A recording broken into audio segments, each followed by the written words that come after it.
Hashtag ask doctor John arts అని type చేసి మీ క్వశ్చన్స్ అడగండి, తప్పకుండా రిప్లై చేస్తాను. ఫిజో gaming 4166. I have a doubt.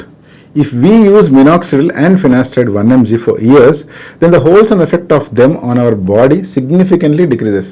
Because our body is a great system. In over time, it can overcome the effect of medications we take. If yes, what should I do? మీరు అడిగినది చాలా legitimate question.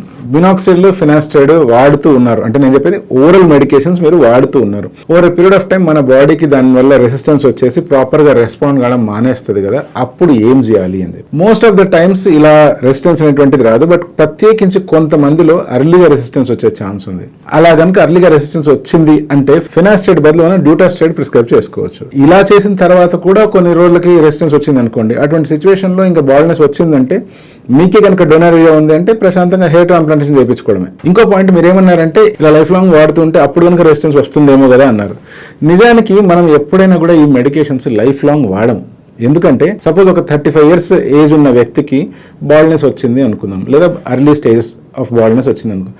అటువంటప్పుడు maximum మనం వాడేది ఒక 5 to 8 years లేదా 10 years మాత్రమే. అది కూడా రెగ్యులర్గా చెకప్ చేసుకుంటూ వాడతాము. యూజువల్గా మన స్కాల్ప్ పైన హెయిర్ మీద మోజు కానీ ఇంట్రెస్ట్ కానీ మన సెల్ఫ్ ఇమేజ్ హెయిర్ వల్ల ఇంప్రూవ్ అయ్యే ఫ్యాక్టర్స్ కానీ ఒక సర్టన్ ఏజ్ వరకు మాత్రమే ఉంటాయి. దాని తర్వాత అందరికీ హెయిర్ మీద ఇంట్రెస్ట్ తగ్గిపోతుంది.